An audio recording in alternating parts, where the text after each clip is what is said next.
BT with JT. All right, guys, let's get it. Let me go out here to the car because I got some things I want to talk about, man. All right, guys, we're gonna talk, man. I got a debate going on with a couple of fellow mechanics, fellow technicians, and I want to discuss this with y'all. Okay, now it's a debate to where can potentially be expensive. So I'll tell y'all what I'm talking about when I get in the car. But some of these guys are persistent. I think you can get this way by being burnt one time. So being burnt is like considered scarred in this industry. So once you scarred, whatever ways you set in, the way you dealt with it at that time could affect you the rest of your life on future problems of that magnitude. All right, I'm at my car. We'll talk some more here in a second, guys. Oh, yes, what is going on, man? BT with JT. Break time, baby, break time. Guys, like I was saying earlier, man, this debate we having on, I hear this debate all the time, and I have succumbed to it on certain parts, okay? First of all, guys, I know if you turning wrenches, if y'all mechanics out there, y'all are aware that sometimes, not often, but sometimes, you can be diagnosing the car doing everything by the book, everything to perfection, every test known to man, that you can get to a certain spot where it says, well, that's it, replace this. You put that part on and it doesn't fix it. That's when you just, because a lot of times, guys, everything do not make sense. Okay, like I say, you can go through everything, it just will not make sense. But the debate we having is concerning O2 sensor, oxygen sensor. Now, most of y'all know oxygen sensor, O2 sensor is one of the most important sensors on today's modern cars, gasoline combustion engine. The O2 sensor is very important. It plays a crucial role in fuel economy. Okay, in fact, I used to tell people back in the older days, if your car is experiencing poor fuel economy, replace your O2 sensor after you have verified that your tune up and your air filter is not clogged, things like that, the normal stuff. You got to verify. In fact, just go ahead and do a tune up, but you have to verify that the car is breathing correctly. In other words, the air fuel is right. Check a few other things, but one of the main parts I had always instructed people was to go ahead and replace the O2 sensor. All right, now that was during a time where there was only one O2 sensor, okay, and it was upstream. I don't know if you guys been around long enough, but yeah, there used to be a time where there was only one bank, of course. Even with dual bank, there was still only one O2 sensor. All right, so I would always instruct people to replace that. Do a tune-up, replace your air filter and PCV valve. That should bring your fuel economy back to normal. Those days are long gone now, guys. With up to some cars 4 O2 sensor, okay? Now they monitoring oxygen before the cat converter and after the cat converter. A lot has changed. So here's the debate. But let me see if I can get through this, guys, explaining the O2 sensor. Now, it's called an O2 sensor because O2 is the chemical formula of oxygen. It monitors how much unburned oxygen that's in the exhaust. Okay, now by doing that, they will be able to tell, the computer is able to tell, basically, if your car running rich or lean. Now, we've gotten away from the term rich or lean. We no longer use that terminology. In fact, the instructors at school told us, get away from saying it like that, okay? But the oxygen sensor are extremely important. Now, here's the debate that we're having in the shop. Should you go ahead and just replace all 4? Okay, we know there's especially if it's a single overhead cam. If it's a one bank car, meaning there's only one head, you're gonna have an upstream and a downstream.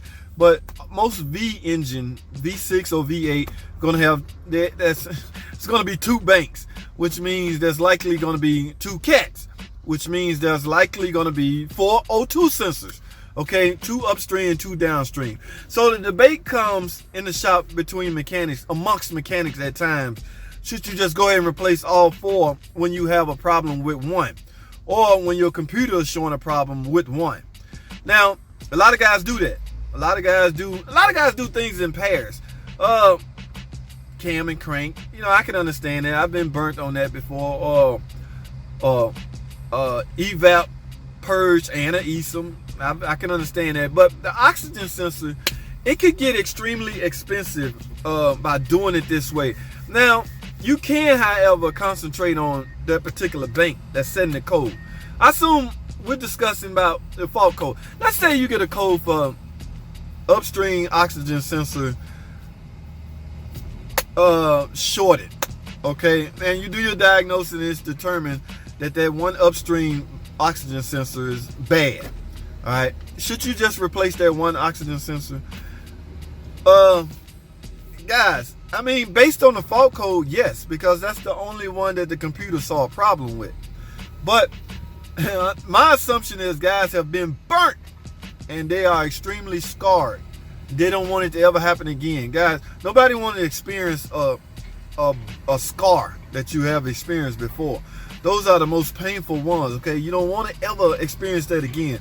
So to counter that, just say a guy got burnt before and he should have replaced the upstream and downstream on that bank, and he didn't. So from now on, every time he see that problem, naturally he's going to write up, yes, I need both upstream and downstream on both sides. The only problem with that, guys, like I said, it could get expensive. Those O2 sensors are not cheap at all, okay? So should you do that? It all depends, man. Now, if you're going by the book, no, you shouldn't, because the computer detected a problem with one. I have been burnt. I'll give you my take on it. I tend to do the upstream and downstream on the particular bank that has the problem. If it's bank one, you're going to get. But guys, the downstream oxygen sensor is not doing much work at all. Okay? In fact, if you look at the waveform of a downstream, it's barely. The upstream doing the most work. Back in the day, we used to have fault codes called lazy O2 sensor. Okay, when you see that code, then yeah, you most definitely need an O2 sensor, because I guess it was monitoring the points in which the wave is going up and down. If it was just tired and lazy, over time, guys, oxygen sensors age just like any other part. The only problem with that is there's not a change interval, a recommended change interval for oxygen sensor. I tend to tell people, if you got to 100,000 miles and you didn't see a problem with your O2 sensor, at that time, doing your next tune-up around 100,000 miles, go ahead and do it, because it wears like any other part. Now, the computer may not see that, but most sensors are measured in a window, okay? That sensor could be right on the edge of this window. So anytime it go over, then yeah, you'll get a fault code. But you could be right there. Why not at the time of your next tune-up, right around 100,000 miles, go ahead and replace that so you won't have to return to the shop, because sooner or later, guys, it's going to go over that window and bing, set a light. So you don't want that. I mean, it's a good time, if any, to go ahead and do it. Go ahead and replace it while you're doing your 100,000 mile tune-up. Okay, so yes, oxygen sensor measured. I haven't seen that code in a while, lazy O2 sensor, but if I see that, yeah, you get an oxygen sensor. But guys, most oxygen sensor also have the heater function built on it. If it's a 4-wire oxygen sensor, it like 2 of those wires are likely dedicated to the heaters on the oxygen sensor. The goal is they want that oxygen sensor hot extremely fast, as soon as possible. Okay, so most of the newer ones have a heater built on. Power supply in the ground, turn the heat on, it gets that oxygen sensor hot real fast. You would think because it's stabbed into the exhaust system, it's going to get hot fast anyway, but that's not always the case. So manufacturers like, we're going to help you get hot fast. So they dedicated a circuit to that. In fact, a lot of the old model Jeeps, the heater circuit was protected by a fuse. So when the fuse go out, for whatever reason, fuse don't pop for nothing, guys. There is a reason for a fuse popping. You will have to likely replace the fuse and the O2, because that's what's likely shorted it out. But that's the debate, guys. My break, I'm about to go back. I'm about to make a run, actually. But that's the debate. Should you go ahead and replace all 4, or just the one that the computer saw, or just both O2 sensors on a particular bank? Now, if you only have one bank, should you go ahead and replace the upstream and the downstream? You're going to have to make that call. I told you how I do it. I tend to do the upstream and downstream on the particular bank that sees the problem. So it's up to you. You're going to have to go through some trial and error to determine how you do things. Those guys have obviously been bit before. Nobody wants to experience a bite ever again. So guys, that's all I have, man, on this particular topic. O2 sensors. We was going hard in there, man. Nah, man, I'm doing all four, man. But only one. No, I don't care. Yeah, one guy was really fussing, man. Yeah, but you only need one.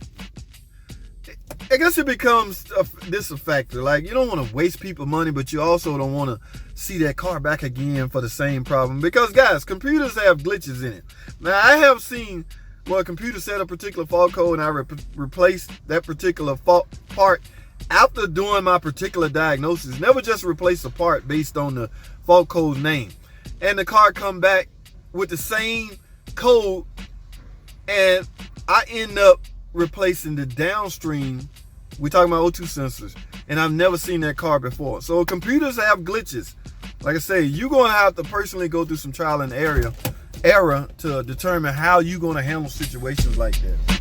That's just the way I do it, though. But you don't have to do things the way I do it. A lot of people ask my opinion, and I tell them based off, have I seen it before, or how have I dealt with it when I saw it. All right, I gotta go, guys. Thanks for watching. BT with JT. I come out and chit chat every now and then. I gotta get away from the dealer, man. It can get hectic in there sometimes. So I come out and chit chat. All right, thanks for watching. Comment, subscribe. I'll see y'all on the next video.